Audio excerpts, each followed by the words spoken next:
What's your most embarrassing announcing moment that you're willing to disclose?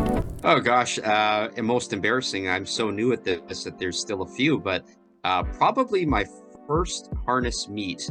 A friend of mine had a horse named Ginger Beer, and I was constantly calling that horse Ginger Beef all meet. And it was probably because I didn't eat before I went into work. Well, it's a no-brainer. I just had started at Northville, and it was pouring rain, and I couldn't see anything, whether it be on the monitor or on through my binoculars or whatever. It was a winter day, winter night, and it was just pouring rain. It was miserable, cold, and there was a horse that was up probably by a good 8 lengths going into the top of the stretch. Looked like he was not going to get beat. And there was a guy making a move at the 3/4 pole, and I saw him. And so I started announcing it, and then I lost him in the turn because I was focused on the winner. I got ahead of myself and got a little overzealous and thought that horse was gone, and I called him just about gone. And then that other horse got up and caught him, and I saw it coming like down the stretch, but I couldn't see who it was. It was so muddy. The guy was covered in mud. The horse was covered in mud because he came from the back of the pack. And so I couldn't even see what number it was or anything. And I forgot who that was making the move at the 3/4 pole. It was just something that was like a rookie announcer mistake, just new on the job kind of thing. And then after the race was over, I left my microphone on. So it kind of, I didn't say anything inappropriate. I just kind of should not have left that on, and had a couple of comments that I made to my backup announcer that was in the booth, and so that was on the video. But that was the most embarrassing. Fortunately, I didn't do anything to say anything inappropriate. I'll put it that way. So naturally, you're going to have your embarrassing moments. You've had strenuous ones. Battle night, the race before the battle, I'm still learning this announcer's booth up here, and it's a little past the finish line, so the photo finishes are tricky. I called the horse winning, and saying he's holding on, whatever, and the photo took a long time to put up, and that 60 seconds felt like 20 minutes. I actually got it right, but that was one of those where it could have really ruined the battle, because in the back of my mind, that would have been like you screwed that up, but that was a side story. The most embarrassing is definitely my first night ever calling. I was at Arapahoe Park, and it was the 3rd race they had me call, which I think was the 7th race on the card, but I completely butchered it. There was a horse's name I couldn't pronounce, and it was like, I was so focused on saying his name right that my brain forgot about, hey, there's 8 other horses in this race. So they came out of the gate up the back stretch, and I had no idea who anybody was, and I was trying to cheat my way through it, and I couldn't get through it, and I had like a 10-second stretch of I don't know what's going on, and the announcer that calls the track, Jonathan, was there, and he was like whispering in my ear where I was struggling, and we got through the race, and right after the phone rings in the announcer's booth, and I'm like, yeah, it's management going, all right, this kid's had 3 races today, he's done, get him off the mic. That was terrible, because it was horrendous. And they actually said that don't let him end on that one, make him call the next race. And I got to call the next race, which ended up probably being the best race of the day. So that was embarrassing and then turned good. But it was your first time on TV, and I was mispronouncing names and very nervous, but it was, I was 17. The most embarrassing announcing moment that I've ever had was in 2004 on opening day of the October race meet at Keenland. I do some play-by-play work for radio with NASCAR, with motorsports. In fact, I've covered events at Circuit Gilles Villeneuve in Montreal. I have covered events at Canadian Tire Motorsport Park in Bowmanville, Ontario. So I've met some wonderful racing fans, both harness and thoroughbred, as well as NASCAR in Canada. But the most embarrassing moment, I had a colleague from NASCAR, a man by the name of Eli Gold, a man for whom I've got great respect. And Eli happened to be in town for opening day of the October 2004 race meet at Keenland. And he was in town because he's the voice of the University of Alabama football team. He does the Alabama football radio broadcast. So the team was in town to play the University of Kentucky. So the day before the game, Eli came out to the races, and I was so nervous. I've got so much respect for Eli. It's probably the most nervous I've ever been in the booth. And he came out for the feature, and our opening day feature in the fall is a 2-year-old filly race, a grade 1 race called the Alcibiades.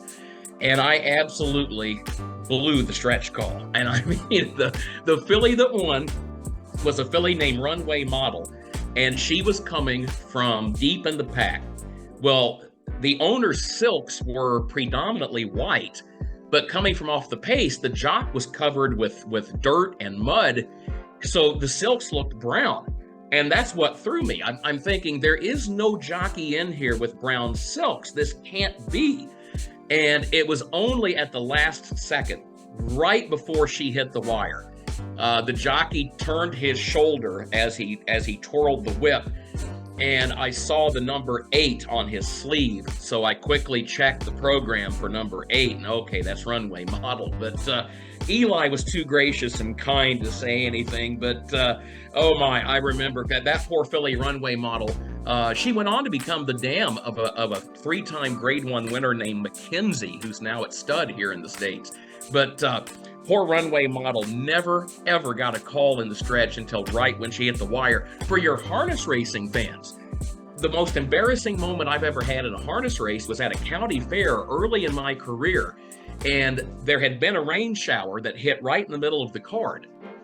And the starter came up to me. He came to the announcer's booth, and he said, "Hey, because of the muddy track conditions, we're going to have to go to open scoring."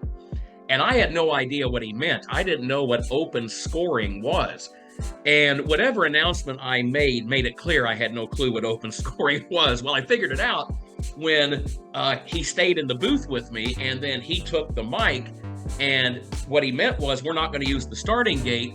We're going to go old school, and I'm going to grab the mic. The starter was going to grab the microphone and give instructions over the microphone to the drivers, and they were just going to line up on their own and come down the track without the mobile starting gate. So I remember that was an embarrassing moment, but in my defense, I was still pretty young, and it was early in my career. Oh gosh, there's so many. There's so many. Part of it's how you feel on the day, and maybe it's the errors that you make, which are public.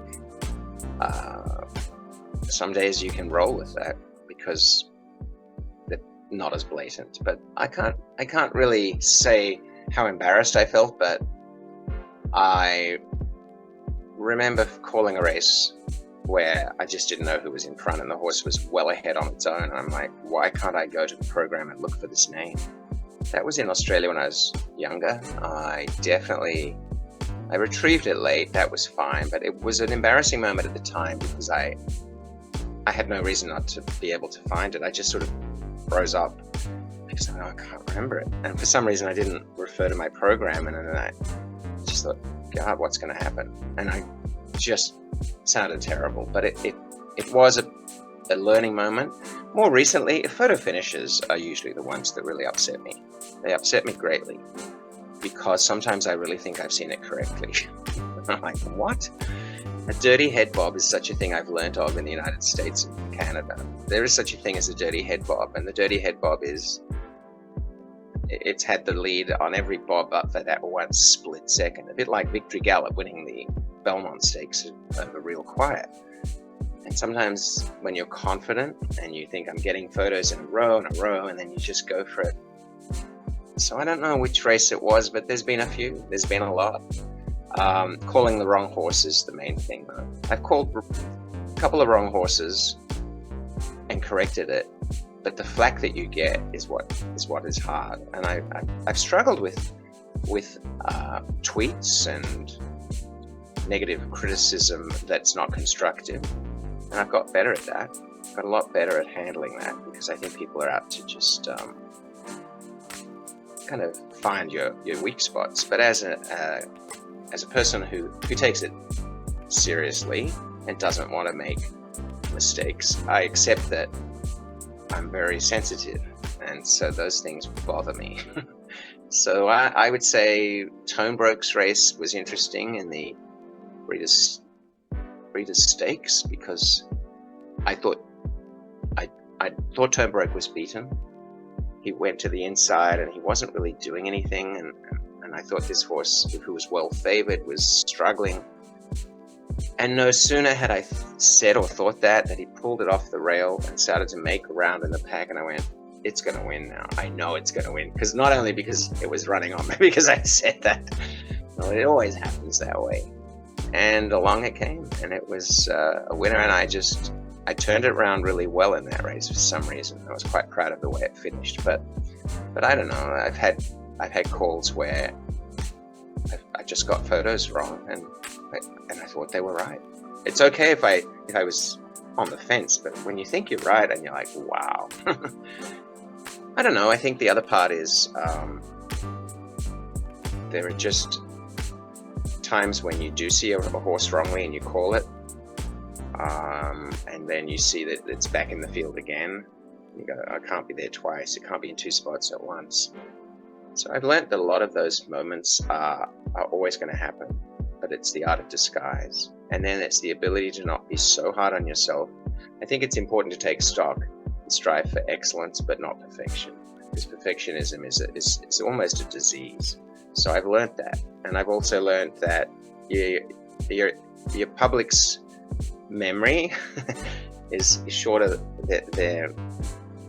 They're forgiving in some ways, but their memory span isn't as long as yours, because you just stew things. So as an artist, as I think it is an artistry thing, mistakes and handling them, it's a big area of self-development. Well, I don't mind discussing any of them. When it comes to those things, I have probably 3 stories to tell on that. At Pompano, I was doing quarter horse races, and we had a horse racing down there by the name of Bullsit, Bullsit. And Bullsit started out in a 220-yard race, 300-yard race, 330s, 440, undefeated. He got in on a longer race one day. And before the race, you really don't think about this horse racing against that horse, and you memorize each one separately. And Bullsit was the type of horse that always went right to the front. But this day, there was a horse that closed ground on him. And of the 182,000 plus races that I've called, it's probably the only race that I stopped at the head of the stretch. Because what do you say after you say, bull sit on top and scoop it up is second? Can you imagine? Most people probably thought I didn't say sit, but I did say sit. Mr. Rogers, the gentleman that had the TV show out of Pittsburgh for all youngsters, Mr. Rogers' Neighborhood. There was a horse racing at the Meadows one day by Mr. Rogers, by the name of Mr. Rogers. And he got into a race with another horse. And believe it or not, I said, as the race over to the half, it's Mr. Rogers chasing Silk Panties. I started laughing. I mean, and every other word I said, I had to break out laughing, but I got through the entire race on that one. It wasn't embarrassing. It was just a funny thing. They had a race one time at Pompano Park. This wasn't embarrassing either, but it was unusual. 3 horses raced one night, and I said to Bill Connors, who was the race secretary, I says, don't you ever put those 3 horses in the same race. Well, the very next week, he wrote the conditions. It was about a half a mile long, that all three horses got into the same race, and they raced 1, 2, 3, and they finished 1, 2, 3. Pam's Ram, Sandy Sam, and Sassy Pam. Pam's Ram, Sassy Sam, Sandy Sam, Pam's Ram. Got through the whole race, no problem. But boy, you talk about a tongue twister. For 2 minutes, have to call those horses. But probably the two most embarrassing things, and they were not intentional or anything, but I had the opportunity to call a Hambletonian in 1979 on NBC television from DuQuoin, Illinois. And there was a horse in the race driven by Delvin Miller by the name of Butch Lobel. The eventual winner was Legend Hanover and George Schulte. They won the race. But going into that first turn, start of the race, I didn't say Butch Lobel, but I said Lobel. And I'm hoping to world that nobody caught it. I fly back to Pittsburgh to announce it to the Meadows that night. And don't you know, as soon as I walked into the grandstand, I got met by a guy named Lee Waldman, who was a goal judge for the Pittsburgh Penguins hockey team at the Civic Arena. He says, "Did you say Lobel on purpose?" I was hoping nobody had even picked it up, but somebody did. I went to Australia one time and called a race. It's also on YouTube. At that time, they had hub rails, and one phrase that I like to use a lot of times was horses nailed to the rail and can't get out. Well, I picked the wrong horse to say he was nailed to the rail, because as they're going to the backside, and he was the favorite in the race, and I say it's the Messiah nailed to the rail. And that probably is one you'd like to take back, but you can't when you say it. So but embarrassing? Nah, not really. It's just life. Well, my most embarrassing, everybody pretty much knows it. I had 1 year at Scioto Downs Inn, which was at the time we were racing about 3 days a week, and it was between 10 and 12 races. So I didn't have that many races under my belt. Gabe Pruitt got appendicitis, and I had to go fill in for him. One of the races that I had to do, which at the time, Scioto, this was before expanded gaming came in, so our open was going for about $4,500, and they were going around $154. One of the races that I had to fill in for Gabe was the $256,000 Nadia Lobel for the 3-year-old filly Pacers, the best in North America. They won a world record, which I didn't know that it was a world record because I didn't even take into consideration world records when I was at Scioto Downs, and I was pretty new, so it was a world record. I wasn't aware of that. And Ron Burke had a horse that he trained in there named Dingle Bay, and I called her Dingleberry every step of the mile. Luckily, she was parked and made it to the front, so I only had to say it about 17 times. It's on YouTube if you want to look it up. Gabe Pruitt will be more than happy to remind you of that. I think it was her first foal was by McCardle, and Mark Weaver, being the friend that he is, named the horse Berries. So that is where that horse gets its name. Well, so a couple of years ago, one that comes to mind is in the middle of a race, and a lot of times if it's good weather, I like to have the window open and be kind of hanging out the window calling the race. And I had the wonderful experience of having a moth fly into my mouth mid-race a couple of years ago, so that was fun. Trying to work through that. And then I had another occasion where somehow during the middle of a race, like one of the wires for my headset microphone caught on something in the booth and pulled the microphone off of my head in the middle of the race. So I continued to call the race, but you couldn't hear it quite as well until I was able to get the mic back situated on my head. But other than that, those are the two that kind of pop out for me. So my first year announcing, it was Prince of Wales Day, and a friend of mine had come up to the booth and we were talking, and there's an owner at Fort Erie. He's one of the leading owners of Fort Erie Radcliffe Racing Stables. It's owned by a guy named Radcliffe Sadu. And me and this friend of mine, we'd worked in the race office of Woodbine together. And I kind of remembered when Radcliffe was just kind of starting out. He had a lot of bad horses, and now he's one of the leading owners in Fort Erie. And I didn't realize I had my mic on. And I said to my friend, I said, "Can you believe that Radcliffe is second leading owner here?" And it was, thank God that my tone was positive, because this went on air. If I had said it in a snarky way, I probably would have gotten chewed out so hard. But like everyone could hear, it was a positive comment. It just shouldn't have gone on air. There's been a few. There was one race where it was a maiden race. Two horses were called by the same trainer, same silk. It was post 10 and post 3, so purple and blue is not very much different from each other, and it was late at night, but even though the lights were on and everything. Called the horse wrong down the lane the whole time. It was Starma.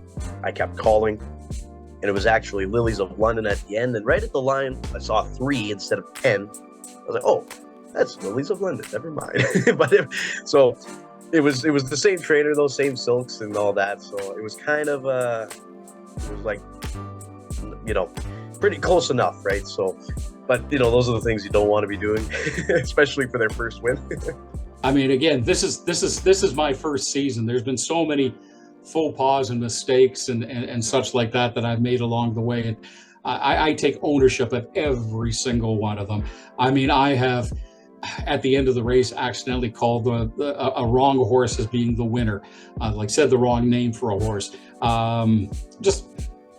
I mean, you name it, I probably flubbed it up as far as a race is concerned. Thankfully, as time has gone by, the mistakes have gotten farther and few between, but I'm still making mistakes when I'm calling a race. I know when I go back and I listen to the races, sometimes I use vernacular that maybe isn't supposed to be used. Well, I'll say, currently running second place or currently running third place. You shouldn't be doing places. It should always be just the names of the horses. But old habits die hard, I guess they say. So, yeah, I mean, for me to narrow down one mistake, if you had a career of 20 years behind you, you could probably narrow down to 1 or 2 really, really outstanding moments that stick out. But again, with this being my first season, there's just so many little flubs and mistakes and things like that I could point to that we could talk a half hour just on my blooper reel. Just had so many, and I continue to have them. I mean, one thing I will say, I listen to some announcers and they are flawless, and I'm not, and I own up to that. I will make mistakes, but one thing I will do is I will start laughing in the middle of a race call if I screw something up. It doesn't affect me as much as it would affect some people. It will bother me occasionally if I call the wrong horse at the finish line. My angle is off.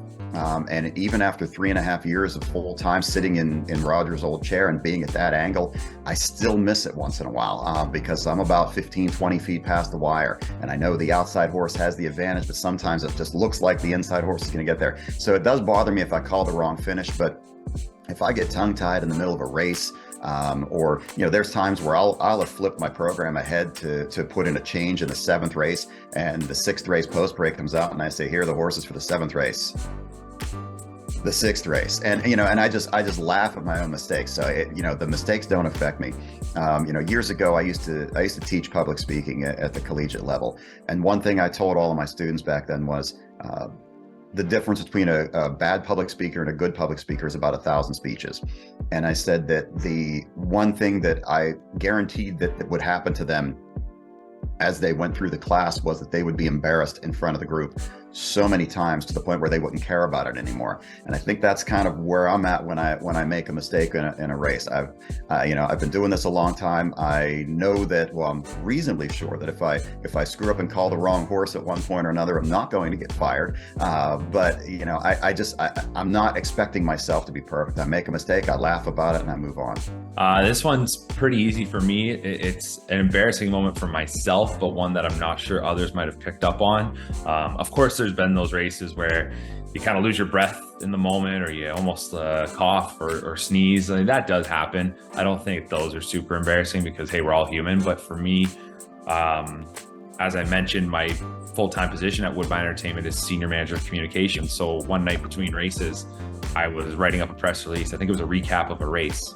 And of course, between the post parade and the race going, I kind of got pretty locked in on getting this written up. And the race happened to start, and I wasn't calling it. I didn't have my foot on the pedal. I didn't have the microphone turned on. I didn't have the headset on.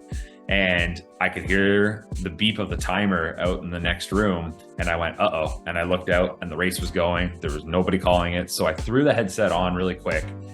And I don't know how I thought of this on my, feet so quickly, but I decided I'm going to start calling the race, but before I turn the mic on, so that when the microphone comes on, I'm in mid-sentence, and anybody watching or listening is going to think, oh, it must have been an audio problem. So unfortunately, I kind of threw the people behind the scenes under the bus. So I think about an eighth of a mile into the race, you just hear me pop up with something like, racing in fifth is so-and-so, back to whoever, 2 more. And so and I listened back to it. You didn't know that I just jumped into the race and that I completely missed it. So I guess it was an embarrassing moment for me because everybody I work with knew what happened. But I guess it was a bit of a good save. I would have to say it's when I first started. At the Birmingham Racecourse, we had I was announcing for a couple of months at the time, and we had a brand new general manager just take over. And, the word got around pretty quickly that, he's really, really strict. He's very strict. You really have to watch your P's and Q's around him and this and that. So I was in the announcer's booth one day. I had never met him yet. And all of a sudden I heard, he's making the rounds up in the press box, and I'm thinking to myself, okay, well, this next race, I got to make it sound like the Kentucky Derby. I'm all in here. So the next race goes off, and boom, I nailed it. I thought in your back of my, oh man, this is great. This sounded fantastic. And so the race got over with, and I'm kind of fist pumping, I hear he's next door. So he comes walking around, and I heard him go down to the TV room first, and I heard some kind of elevated voices or whatever. And then he come down, and I'm thinking, okay, now he's going to come and compliment my race call. And so he comes down, and he said, he says, young man, he goes, I have to tell you, he goes, that was a really, really good race call. And I said, Mr. Hess, I said, I appreciate it. Thank you very much. So he goes to walk out. He turns around. He goes, next time, make sure you turn your mic on.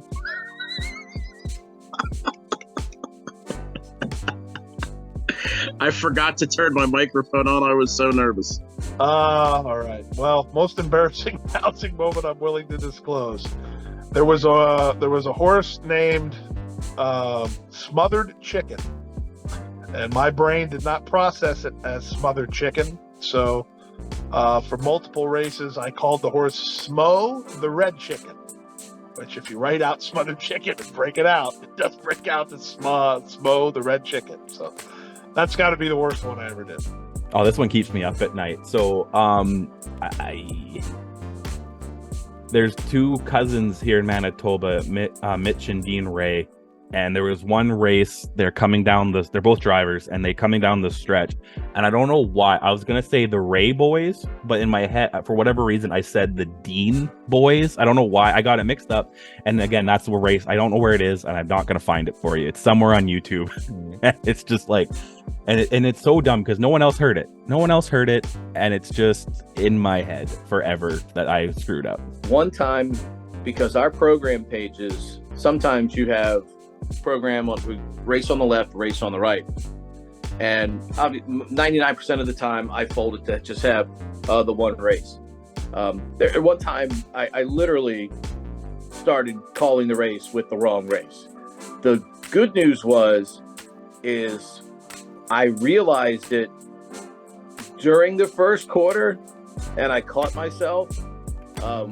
But by far, when you start announcing the wrong race, or you announce the wrong post parade for the wrong race. I mean, I've been pretty lucky.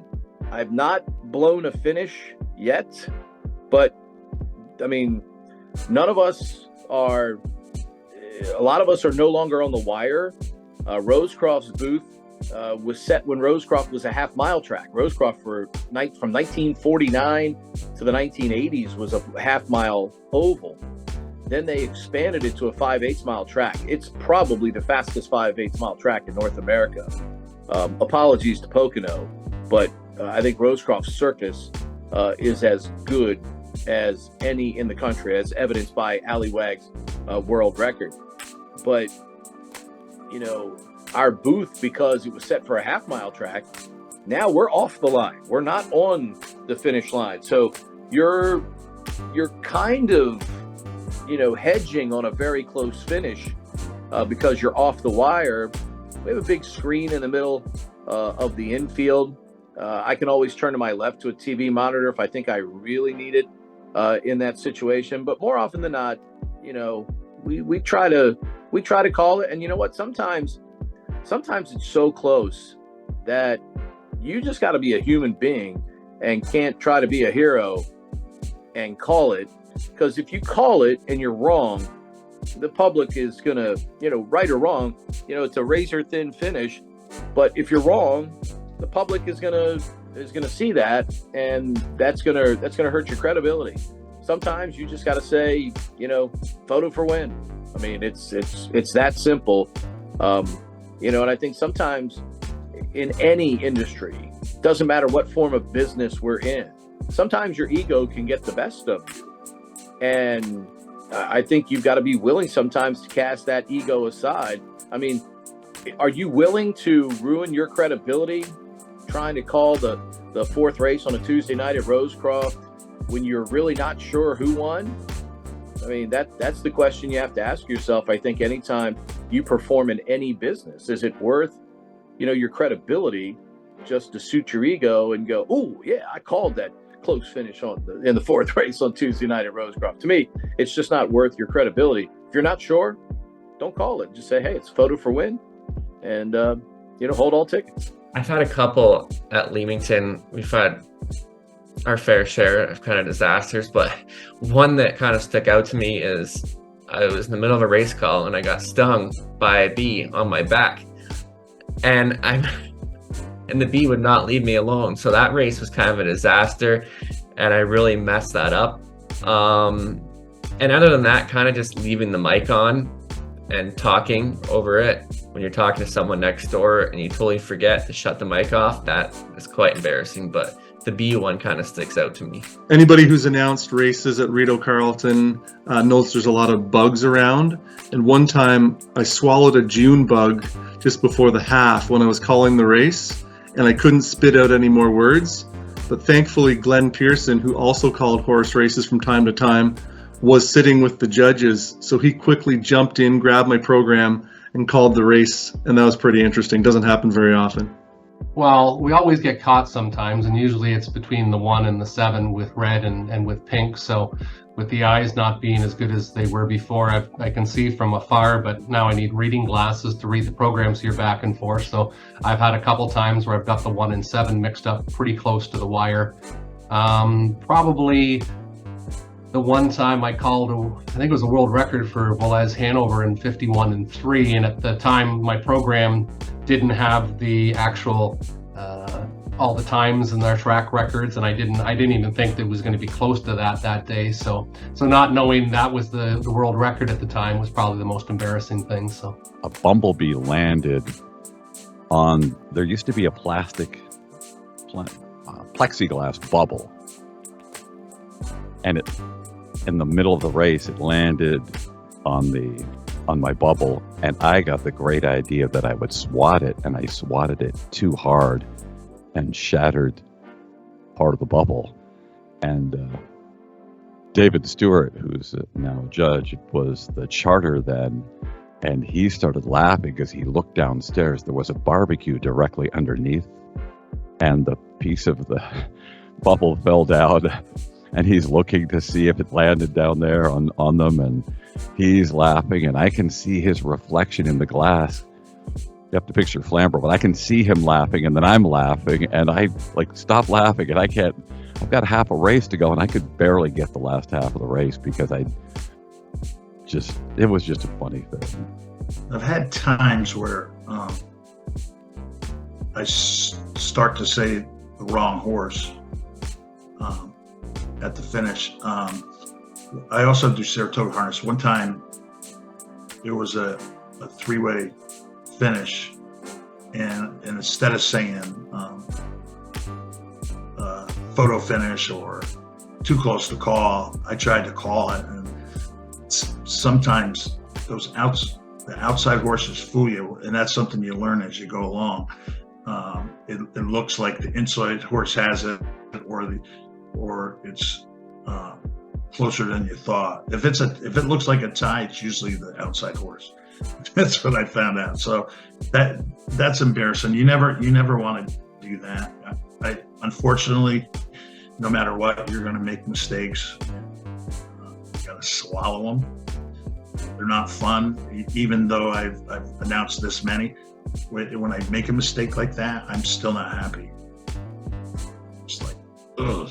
But you can't beat yourself up. You got to go on to the next race, and that's it. You got another 2 minutes to do. So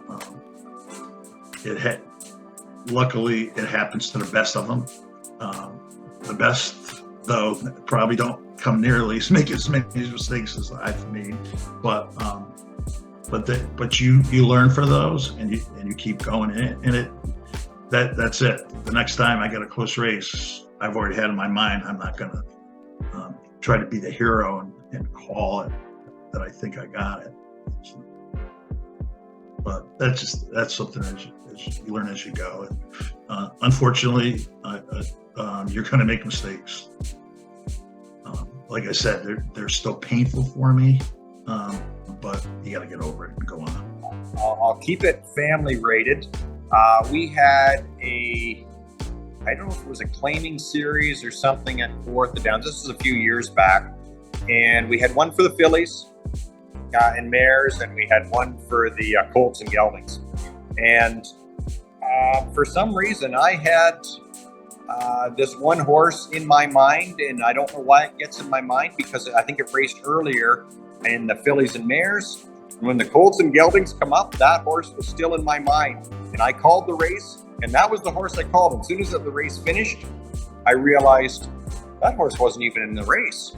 And then I get a call up from the paddock. There's a couple of people laughing and say, that horse wasn't in the race. I know.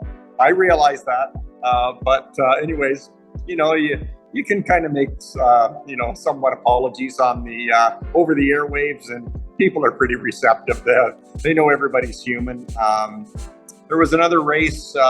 The horse's name was Cocktail Shaker, and it was on quite a run at 4th Downs, and I believe it had won a particular race, and I came up and said Cocktail blank blank, and anyways, people, they all of a sudden look up, they're watching the race, and some of the patrons, they look up at me and they start to laugh, and I realized, where did that come from? And anyways, I just said, sorry, folks, it's nice to know that you listen to the announcer. So anyways, it was, I won't say what I said, because it's, we'll keep it general rated, family oriented, but it was comical. People had a laugh, and I had a laugh about it too. So that's part of the fun of it. If you can't laugh at what you do, then you're not having fun. I would say the most embarrassing announcing moment, not a specific one, but just in general, when you muff up a name or something like that, like if you totally just overlook what it is, usually when you get a run of names all in one word, and sometimes it just comes at you quickly or something like that, and you mispronounce it, or you just simply don't know what it is, and it comes at you that way. It's part of your preparation to be on top of stuff like that, but sometimes you don't necessarily you can't uncover the answer until after the fact. You've already spewed out your version of what it is, and then the phone rings and somebody tells you what the actual version is. So probably something along those lines. Oh, I had a really bad one. This goes back to my Summerside days. I was calling a race, and almost immediately something seemed off. The horses and the drivers just weren't matching up in my brain. But the first rule of thumb is, keep talking, keep filling until you find the right horse. But, as the race continued and well past the quarter, again, none of the horses and drivers were adding up. And finally, probably closer to the half, I had the realization that maybe I'm on the wrong race. So, of course, I flipped the program page, and lo and behold, I had flipped the program ahead and was totally on the wrong race. So I literally called the wrong race, for half a mile. And I just switched in midstream, picked up the race call, continued. I expected, frankly, to, hear from lots of people at the end of the night, and a lot of people asking me what happened, but unbelievably, I never did. So obviously, I guess I was able to transition quickly enough and fill enough that, not too many people noticed. And if they did, they didn't say anything to me.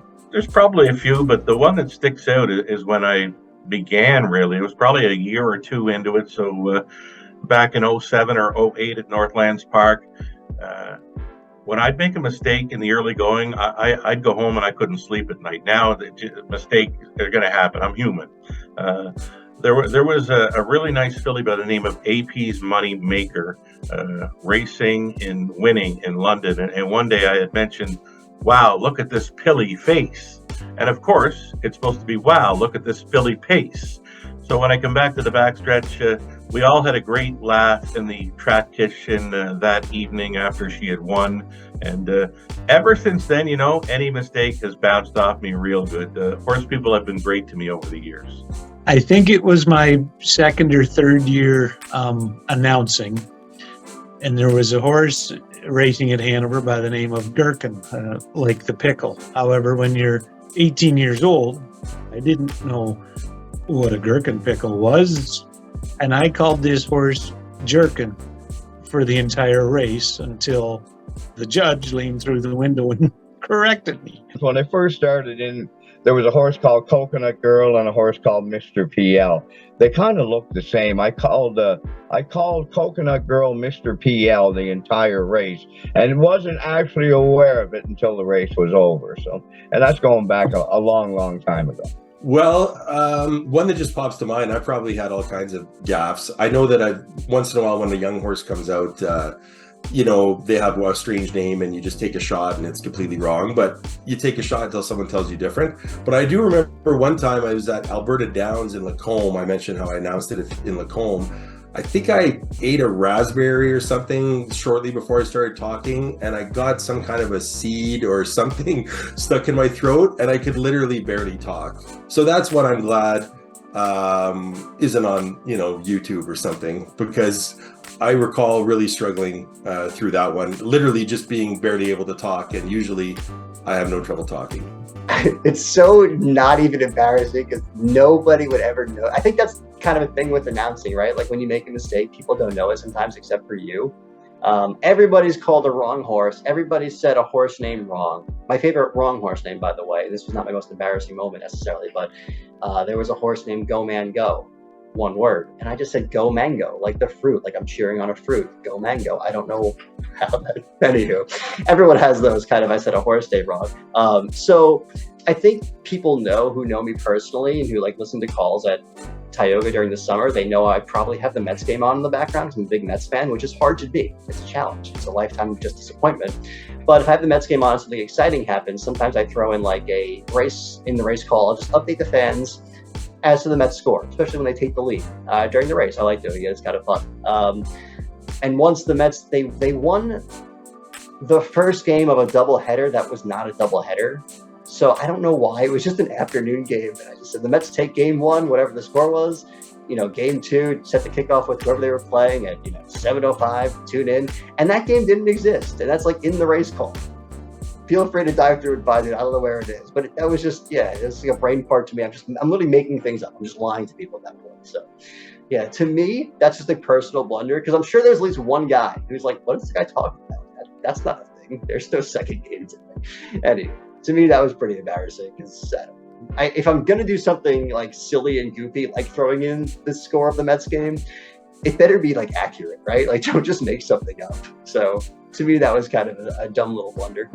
Well, that's a tough one. I thought about that. I can't really, I guess if you announce, a horse's name wrong, pronouncing a horse's name wrong, which hopefully, do some research on the horses. We have fairly regular horses there. I've probably done that, more than once in my career. And certainly if somebody corrects you on that, you feel bad because now with more people watching online and things and people watching from all over the world, you certainly don't want to, for the owners and the trainers, the drivers, people associated with the horses, you want to get their names right. Same on the driver trainer side, to mispronounce a name of somebody is something that you really wish as an announcer wouldn't happen. Picking up horses, I guess, would be, there's probably been a couple of times where maybe you get the wrong horse on a bad day with the weather or something like that. And, maybe you say a horse is in a certain spot in a race when maybe they're not, and then you go back and see otherwise. But other than that, I can't think of one thing, but I'd say probably as a group, announcers are probably hard on themselves in terms of, there's lots of things that we do right, and, like people complain about officials in sports, and they say, if you don't notice a referee, they're doing a good job, and, if you're noticing them, they're probably missing a call somewhere. Well, when you miss a call, people notice, and when you're doing a good job, people are just happy that they get to hear you. So always try to work on improving and finding little ways to make things better, but I don't like it when I slip up, and I'm sure all the other announcers that you talk to would feel the same way. Oh, this is an easy one. It was during the pandemic. Joe Zambito was the caller Batavia Downs. He was also the race secretary at Pompano Park. Well, he had to take care of some business down at Pompano Park, and when you would do such a thing during the pandemic, when you came back to New York, you had to take 2 weeks seclusion. You had to be out for 2 weeks. Couldn't go anywhere. You had to quarantine is what they called it. They had to be in quarantine. So Todd Height and I, we split. He'd do Wednesday nights and I did Saturdays. Well, I got on this one Saturday call, and there's this horse. His name was, BJ something. I don't know. I forget his last name. But anyway, BJ made a big move after the quarter to go up and get the lead, and he took the lead. And coming into the last turn, BJ got a little tired. And I said something to the effect like, oh, BJ blew his load early. Not even referencing that, but it was just how it came across.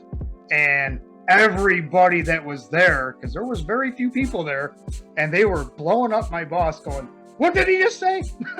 We won't get into details, but, one thing that I was told early on that I quite didn't learn my lesson until it kind of struck me was you should treat every mic as a live mic. So my most embarrassing moment would probably be leaving a mic hot for longer than I needed to, and probably having a little discourse with someone else who was in that was probably not fit for public consumption. But, so yeah, that's how I would say to anyone aspiring to be an announcer, anyone that does any announcing, that's one thing that I sort of let didn't get ingrained in me when I was told to. But yes, you can treat all mics as live mics. Well, that happened just 2 weeks ago. Unfortunately, I have to say, but the Sylvia Hanover race in the Breeders' Crown, Charleston was making a great move coming up the inside and actually took the lead about 50 yards from the wire, and Sylvia Hanover re-rallied to win. And I just unconsciously complained, because I didn't even realize I did this until a couple of hours after the race when I saw some internet postings about my gaffe. I said Twin B Joe Fresh as opposed to Sylvia Hanover, and I posted an apology to the connections on Twitter, because they win a Breeders' Crown race, and and the announcer made a mistake, and I hope it doesn't take away from that victory that she got, and I still feel somewhat badly that happened, but it happened, and I kind of look at it as I have to move on. Dave Johnson, the great race caller from ABC, and he worked in New York for years and years. The first time I met him when I was working in Houston, he said, "You're going to make mistakes. It happens to all of us. You have to move on and just go to the next thing." And so, again, as badly as I do feel that I messed up that race, you just have to kind of move forward and hope that the next time it doesn't happen again.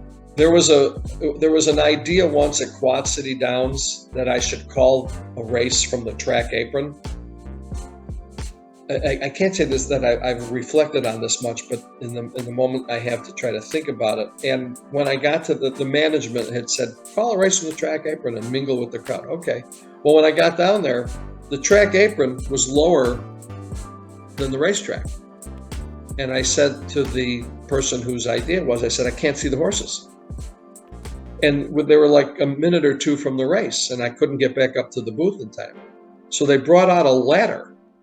And I climbed up the ladder, and I have to have the ladder a certain way because I had to be able to see at different points of the race.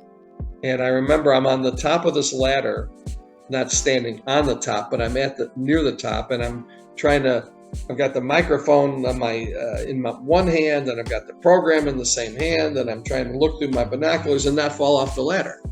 And I remember that wasn't well received. I remember some people saying that was embarrassing for the track, and I felt bad about that. So there's a race on YouTube with a horse named Hitchhiker that was not well received. The horse, it was pouring rain at Cal Expo, and it was pouring into the announcer's booth. You cannot see outside the announcer's booth windows because the windows are not clear, and so when it rains, if you have the windows closed, you can't see the race. So I had to open the window. It's pouring into the booth. My program, which is color coded to the drivers, is leaking the colors. And he's got like a 10-length lead going up the backstretch. His name is Hitchhiker. It's like from 14 years ago now. And as I'm going through the field, I have very strong binoculars that are good for zooming in, but not for width. I prefer to be able to see the horses better than having more to see. And I'm going through this field that is spread out 20 lengths. And he makes a break just as he gets out of my binoculars. Well, I don't see it. I see it when I watch it now on YouTube, but I don't see it then. And it's probably 15, 18 seconds before I get back to him. And I even say, and apparently while I was going through the field, Hitchhiker has made a break. And he was 20 lengths down. And that, if you read the comments on that, they're old now. I got bashed about that, and I guess I was embarrassed by the fact, but it was pouring rain, and then later in the race he ends up closing to win. I think it's called Hitchhiker Amazing Comeback on YouTube. He was still 2.5 lengths down, and I called him basically the winner. And I said, well, they didn't look at that part of the call where I picked up that he was going to win, but they sure talked about the fact that it was that I missed it. But that would probably be if I had to do it over again. So I wouldn't have gotten that abuse, but that abuse is old now. It was a really interesting year because very rarely do you get to start a job for the first time and make every mistake publicly. So there have been plenty. There have been a couple of horses who I've mispronounced their name the entire way, and not because I don't know how to pronounce their name, but I learned, I read it wrong the first time and then it stuck in my brain that way. One incident was really, and I don't remember the horse's name, so forgive me. It was a maiden race at Parks a few months ago, 6 months or so ago, and 2 horses at the top of the stretch, and I had them. And then I took my binoculars down from my eyes, because I typically will call off my eye once they're at the top of the stretch. I can see from there. And when I took my binoculars down, I got the worst vertigo for some reason, almost passed out. It was a really weird thing.